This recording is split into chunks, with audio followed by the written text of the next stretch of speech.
Vamos rapidamente para o desenho volumétrico. Desenho volumétrico é... Vamos lá. Aqui é uma polêmica. Por quê? Eu digo, e eu vou continuar dizendo, e eu continuo defendendo essa ideia de que você não precisa saber desenhar para você saber animar, e ainda mais motion design, né, tipo animação web digital, que não necessariamente tem a ver com animação de personagens. Você não precisa saber desenhar. Mas, de novo, esses princípios vêm de onde? Lá de 1900 lá vai bolinha. E aí o único jeito de você conseguir animar era desenhando, tá?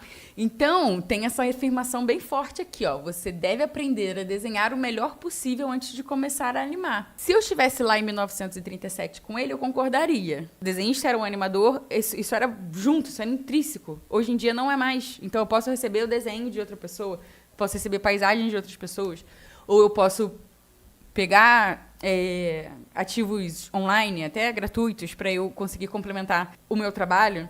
Mas aí, olha, então você está dizendo que você vai pular isso aqui, acabou, não interessa. Não é isso que eu estou dizendo. Veja bem.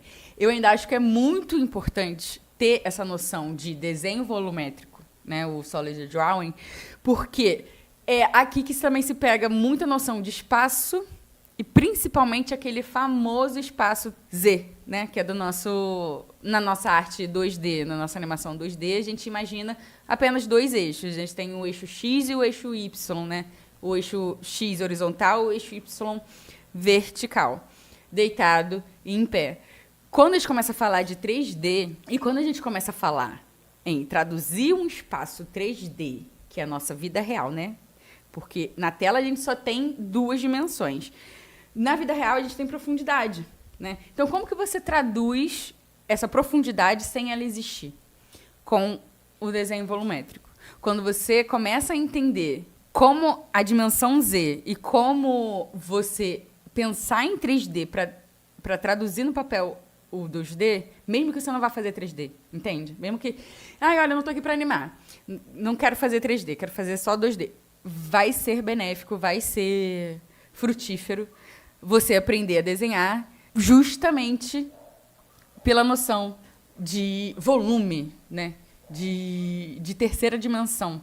Os filmes... Pega esses filmes tradicionais da Disney, vê como que os caras conseguem representar espaços, distâncias, profundidades com desenho. É loucura. Você precisa fazer isso agora? Não. Mas ter noção, é isso, ter noção.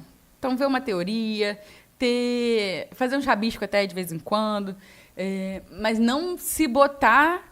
Tira esse elefante, né, azul, branco, sei lá, da sala, porque eu vou ter que aprender.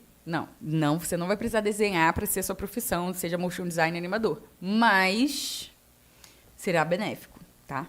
Qualquer noção aqui que você tentar aprender de desenho, de espaço geográfico, vai ser isso, benéfico, frutífero, vai valer a pena. Selo e óleo de qualidade. É esse o princípio. O princípio de desenhar sólidos significa levar em conta as formas em um espaço tridimensional, ou lhes dar volume e peso. Né? De novo, a gente volta para as ideias de materialidade, a gente volta para a ideia de fisicalidade, né? De que as coisas existem no mundo físico. E não só os movimentos, né? Não é só sobre inércia, não é só sobre o drag, não é sobre arrasto. É sobre o volume, o corpo das coisas em si. Então, você pensa em desenhar personagens, principalmente, você precisa ter isso em mente. Porque você perde muito poder de dinamismo.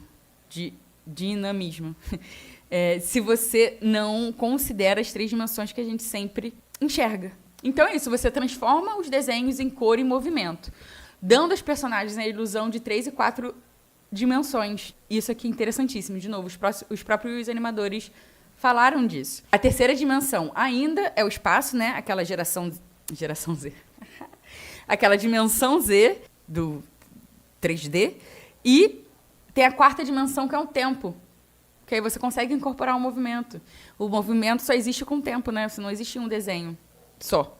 Ele precisa de tempo. Você precisa ver um, depois outro, depois outro, depois outro, para ele se manifestar. Pensa desenho volumétrico, pensa essa ideia de desenho volumétrico, não, porque você é obrigada a ser o desenhista se eu quiser ser. Não. Pensa essa ideia de desenho volumétrico como noção de espaço. Noção de espaço e tempo.